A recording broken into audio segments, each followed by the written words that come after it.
Good evening. My name is Hilary Hauck, and it is my pleasure to welcome you to the Festival of Books in the Alleghenies 2020 Author Series.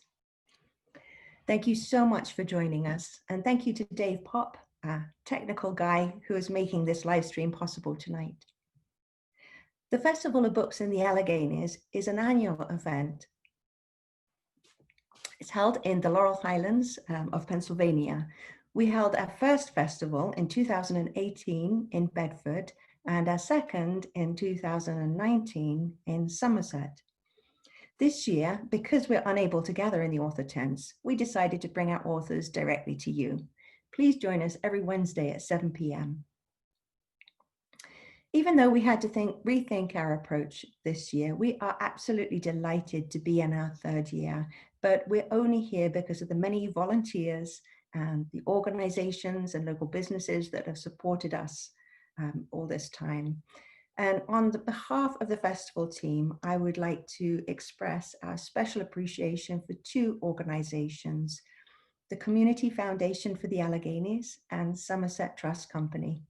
You have been with us since the beginning, and we would not be here without you. So thank you for everything you do to support us and to support literacy. Also supporting literacy, in every community, there is a library. For those of you who are able, we do urge you to consider donating to your local library. They need us, libraries need us more than ever this year. Libraries not only bring us one of our favorite things, namely books, they also provide services for people of all ages all through the year. To make it easier for you, we're putting links to our local festival libraries in the comments. Also in the comments, please feel free to write your greetings and comments and questions for tonight's featured author, Annette Dashofy. We're very excited to have Annette with us tonight. And to introduce Annette, it is my absolute pleasure to introduce a member of the Festival of Books team and your co-host for this evening's session. Thank you so much for being with us, and welcome, Sharon Hostetler. Well, thank you very much. Hi, everyone. Our guest tonight is USA Today bestselling author Annette Dashofy. Annette, thank you so very much for participating in our virtual Festival of Books. My pleasure. I wish to tell our viewers a little bit about you. USA Today bestselling author Annette Dashofy has spent her entire life in the Pennsylvania countryside surrounded by cattle and horses. When she wasn't roaming the family farm or playing in the barn, she could be found reading or writing. After high school, she spent 5 years as an EMT on local ambulance service, dealing with everything from drunks passing out on the sidewalk to mangled bodies in car accidents. These days, she, her husband, and their spoiled cat, Kinsey, live on a property that was once part of her grandfather's dairy. Her 5-time Agatha-nominated Zoe Chambers mystery series includes Circle of Influence, which was also nominated for the David Award for Best Mystery, Lost Legacy, Bridges Burned, With a Vengeance, No Way Home, Uneasy Prey, Cry Wolf, Fair Game, Under the Radar, and Till Death. Tonight, Annette will be discussing the allure of mysteries and will share how she creates villains that the reader loves to hate. She'll also talk about how she keeps the suspense alive after 10 books. Annette? Thank you, Sharon. Thanks, Hilary. I'm very honored to be here as part of this series. I want to thank the festival and everybody involved for putting this together in these strange times that we live in. Yeah, when I came up with this, the subject, the allure of mystery, I think the allure for the reader is very much the same as it is for me as a writer. First of all is the puzzle.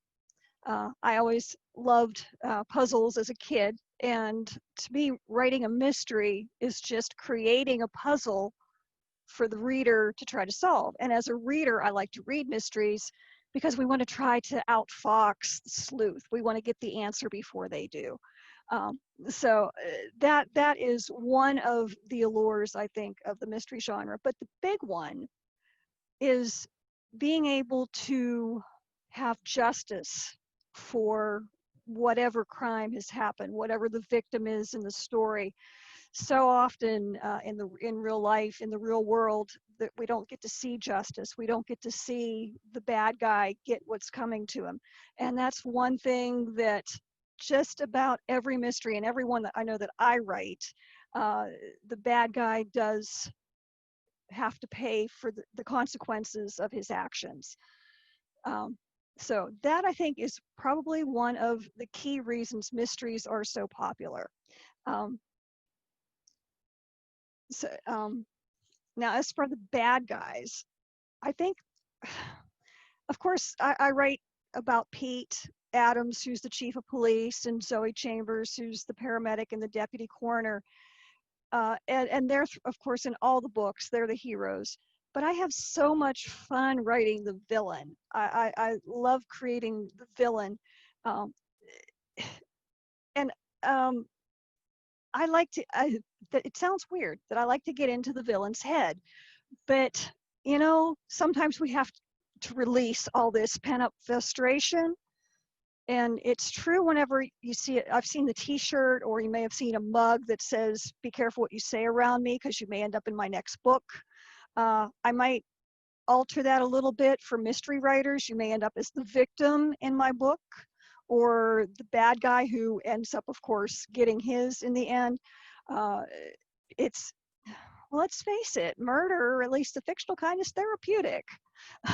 But I like to spend time getting to know my villain, and I don't want the villain to be just a flat two-dimensional evil bad character. I like to get to know his motive, why he's doing things, because the villain really is the hero in his story. You know, if you look at things through his eyes, then the good guy in the book is actually the bad guy.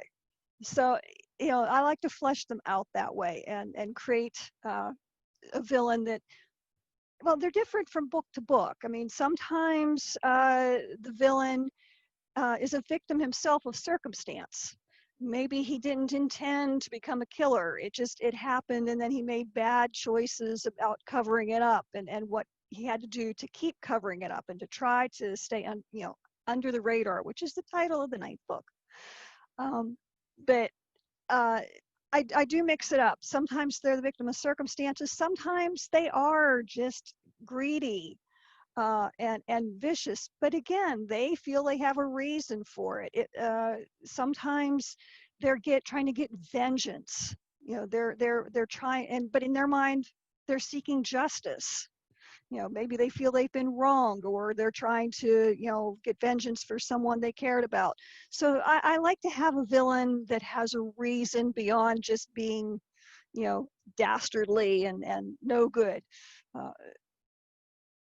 So that way they're not straight evil. And I'll admit, I wrote one character, one villain, and I'm not going to tell you which one or which book, because that would give away a spoiler. But I wrote one villain that I really fell in love with. And if you've read all of my books and you know how they all end, you can, you know, message me later and ask me which one I'm talking about. And I'll tell you. But there was one that I really almost hated to see him get his comeuppance, because I really enjoyed writing this one particular character, because I knew what was going on in his heart. So I don't know if everybody else fell in love with him, but I did. So that brings us to the topic of keeping the suspense through 10 novels, 10. And people say, how did you ever, get 10, yeah, 10 books? I have no clue. I still, I pinch myself, 10. Honestly, I think as far as keeping it going for 10 books, it has less to do with the mystery and more to do with the characters, because it's been the same characters throughout the entire series, and my readers come back book after book to see what's going on with Zoe and Pete, not to see what the latest mystery is. So the mystery, though, is the backdrop for the story. And in the case of my books anyway, the mysteries are self-contained. If you happen to pick up like book number 9 or 10 first without having read the earlier ones, you won't be lost. There's enough there that you won't feel like, I don't know what's going on. But if you go back and start at the beginning and read the whole thing, you'll see the development of the characters. And that's what I think the readers that I have who have followed me from Circle of Influence all the way through till death, why they keep coming back is because they want to see what's happening with Zoe and Pete next.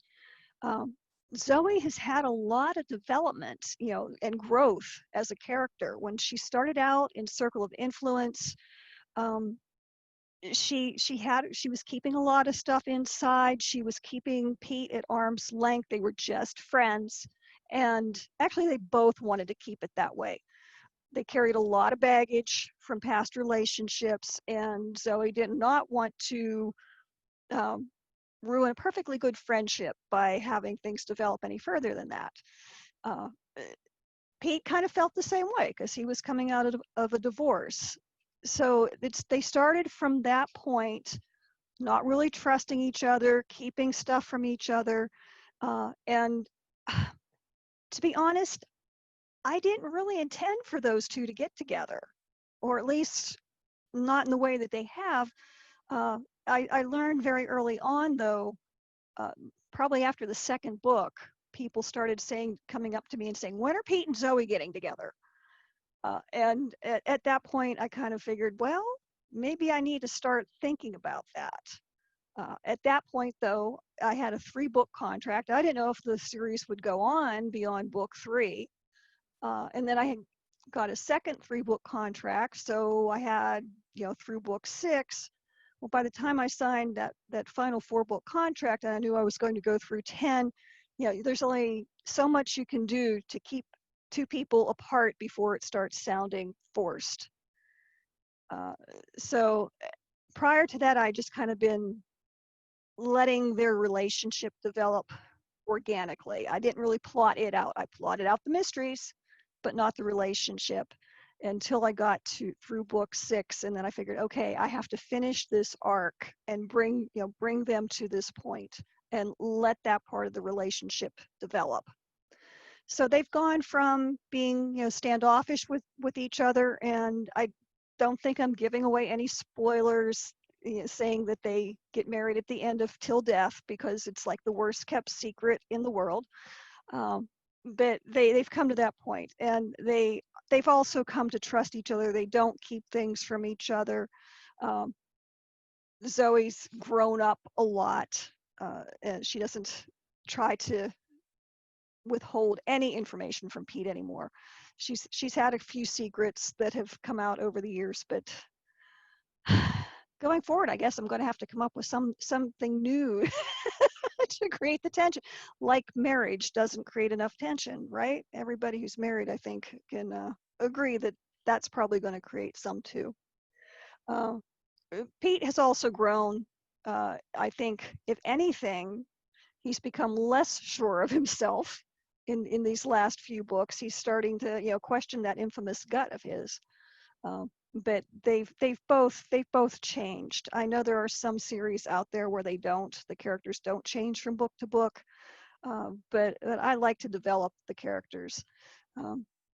So anyhow, that's I don't know if it's a secret for keeping the suspense going for 10 novels, but that's been my goal, is to just work on developing the characters and keeping them growing.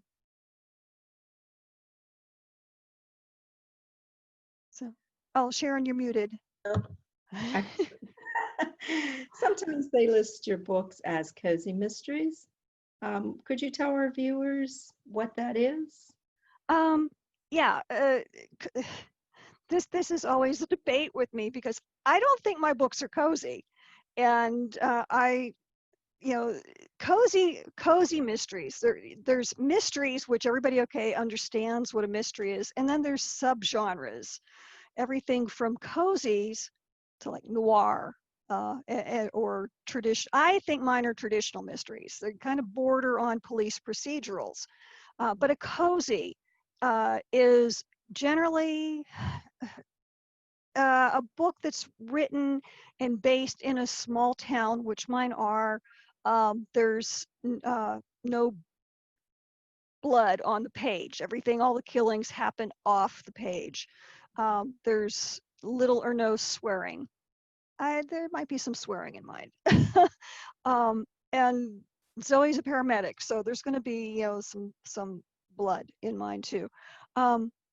Lately, in recent years, cozies have tended to have settings that involve either cooking, or there'll be recipes in the books, or hobbies like quilting, or cute little quaint settings. So I don't really feel that mine are cozies, although I've been had them called gritty cozies. So okay, maybe, you know, we can create a subgenre. Not just cozy, but gritty cozies. They're a little on the dark side for a lot of people. Well, something else that I've been wondering about is, what is it like to be nominated for multiple Agatha Awards? I mean, that's a great honor. Yeah, it's amazing, and every time I get the phone call, I'm just stunned, because every time I get a nomination, I think, well, you know, yay, but this is it. I have to enjoy it to the, you know, squeeze every last ounce of enjoyment out of it, because it may never come this way again. And I still feel that way. Yeah, I was nominated for Best First for Circle of Influence, and that was just unreal.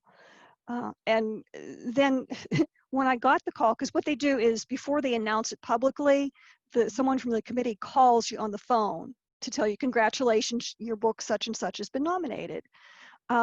So when Circle of Influence was nominated, I remember I screamed, and I was so afraid that I had screamed in her ear and deafened the poor woman who called me. Then when I got the call, the Bridges Burned was nominated for Best Contemporary, which is a much bigger category, because Best First, there's, you know, just the books that have come out that year are eligible. But Best Contemporary is like, you know, Hank Philippi Ryan and Louise Penny, who, you know, I've been nominated with, and Margaret Maron. And it's just, when she called and told me that I would have been nominated, Bridges Burned had been nominated, I didn't scream, I broke into tears. I was just so overjoyed. And it's kind of been that way ever since. I never expect to get the call, and I'm always overjoyed when I do. So it's pretty awesome, and it's really awesome to be in that group of authors. You know, there's some I've lost to the best of them, and it really is an honor. That's fascinating. And also fascinating is the way you describe villains. I might have gained a new appreciation for criminals, but I have a question from one of our viewers. And I do apologize because I'm going to mispronounce your name, Jean Ringenberg, Ringenberg-Spear. She asks, will there be a book 11? And she hopes so. Yes, I'm working on the next Zoe book. Here's the details. I am off contract now. I was contracted through 10, and the contract was not renewed by mutual agreement. However, I am working on, like I said, the 11th, sort of, because it may turn out to be, I'm hoping to find a new publisher. And if I do, it might be repackaged a little bit. It's going to be the same characters. I've heard it referred to as putting old wine in a new bottle. So it may come out in the form of, as an example, the Pete and Zoe Adams series, book 1.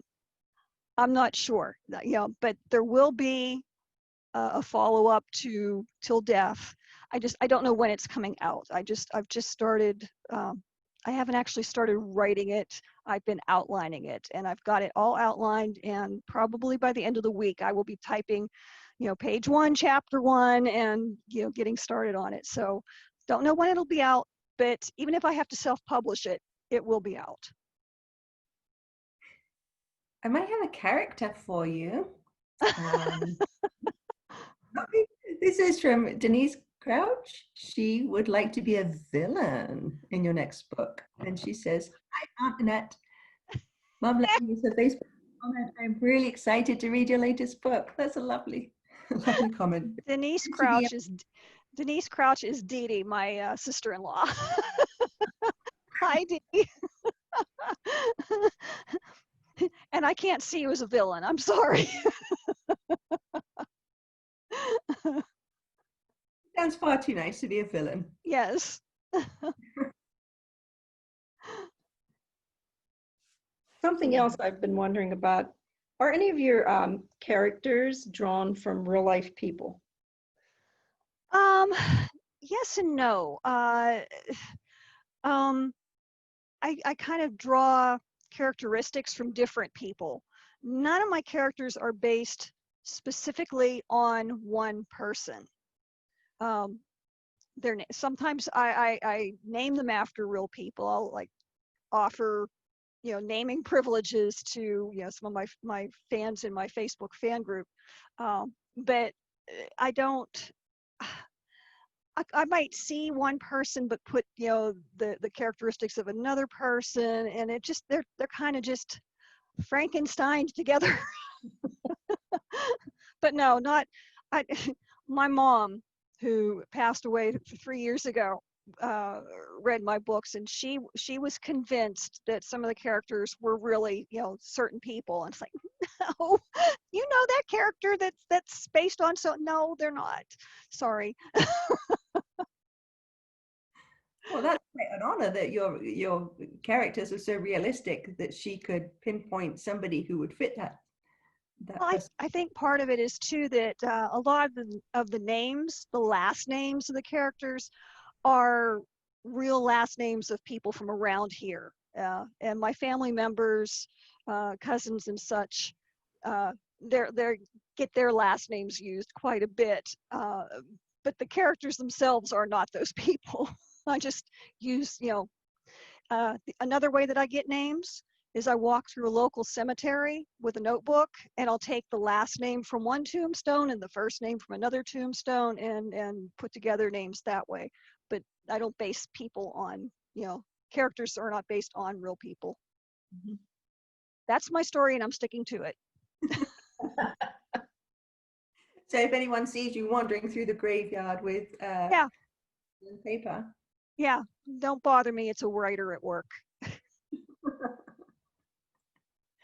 That's fascinating. If anybody else has any more questions, please put them in the comments, and Annette can answer them. And also perhaps afterwards, if you can have a look at the page and see if there are any other comments or questions, Annette. Oh yeah, definitely. I'll go through the chat and answer there. Mm-hmm. Excellent. One just popped up. Yeah. Says you spend, I'm not sure who is asking this, you spend a lot of time thinking about how people will behave in different situations. Do you find this skill transfers to real life social situations? And are you able to game out people's behavior? Oh, no, I don't even try. Real people boggle my mind all the time. I like having my my characters listen to me, not always, sometimes, they take off on their own tangent, but at least I can study them on paper and figure them out. But no, I'm not a psychologist or a psychiatrist. I don't even, try to, figure out what real people are going to do, because they surprise me all the time.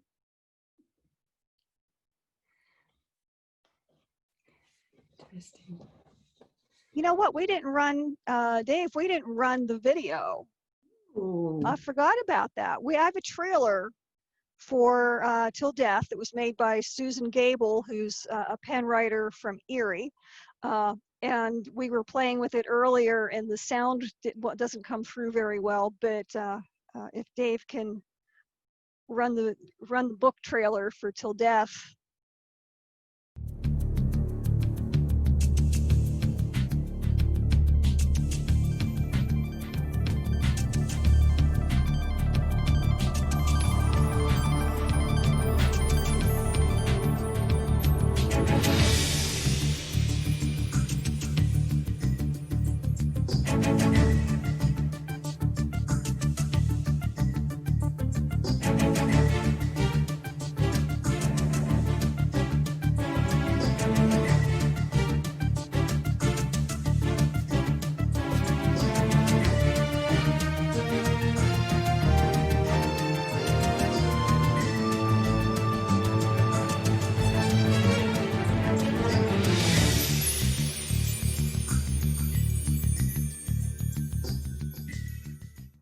How do you incorporate your setting? Like, is the setting recognizable from where you live? The setting is fictionalized in that I live in Washington County, and yes, it's very much based on Washington County, but I've named it Monongahela County. Of course, everybody in this area knows that there really is a Monongahela River and a town of Monongahela. So it sounds real. Just like Vance Township in the books, there is a Fort Vance, but there's no Vance Township. I live in Smith Township, but the reason I fictionalized it instead of calling it, Smith Township, Washington County, first of all, I wanted to move things around. I wanted to be able to take something from Cross Creek Township and have it be in, in the township where my setting is. And if you call it what it really is and you start moving things around, the local folks know and they call you out on it. But if you fictionalize it, then it becomes a game trying to, everybody tries to guess. Well, that I know where that is. And the other reason I fictionalized it is more practical. Back when I wrote Circle of Influence, I hadn't done as much research in police procedure as I have now. I mean, I've taken Pittsburgh Citizens Police Academy and Pennsylvania State Police Citizens Academy and the FBI Citizens Academy. Back then I hadn't taken all that. But I did know that the rules are different jurisdiction to jurisdiction. So if somebody called me out on something the cops were doing as not being right, I could always say, that's how it's done in Monongahela County. And, I was assured by police that that's actually pretty accurate. But yeah, most of the places, the settings in the book are based on someplace real. In Cry Wolf, there's a restaurant, a little restaurant called Walden's that actually exists, and it's run by a family that's friends of mine. They sell my books, and it's in Burgettstown. Check them out. And I asked Penny in advance if I could use the name of the restaurant in the book, and she's like, yeah, that'd be terrific. But in my little fictionalized world, that's the only place that's actually called what it is. So I out of to honor them, I will never have a homicide happen in Walton's restaurant. So you're safe. If you go there, you're safe. That is good to know. Excellent. And Janet DeCastro says, are you going to do a spin-off series? I'm not sure if her question is is the new repackaged Zoe Chamber series a spin-off, or are you going to consider a spin-off? No, the new repackaged version is not a spin-off. I have suggested that at times. I've thought about taking the gang from New Mexico, the ones from No Way Home, and spinning them off. I've done a short story from with those characters. I'm still thinking about it. I would love, just because I like going to New Mexico and doing the research, although I can't do that this year. But I would love to do at least a couple more short stories, if not a whole book that's set back out there. That cast of characters was great. Had a lot of fun with them. But anyhow, no, the new one that I'm starting to work on is not a spinoff. I will say that some of the characters from New Mexico, from that setting, are going to be in it. They're coming here, though. Well, that's wonderful. So again, Annette, I wish to thank you Oh, my pleasure. very, very much for taking part in our virtual Festival of Books. So do you have any other good news to share? Actually, that was the good news. When you guys asked me before, do you have any good news? It's that, yeah, I'm starting to work on the next Zoe Chambers mystery, retitled, or what. I don't have a title for it, and I don't know what the series is going to be called, or if it's still going to be the same. I don't know. But yeah, I'm working on it. Whatever it's called. And where can our viewers purchase your books? They're available everywhere. I'm trying to send everybody to Mystery Lovers Bookshop.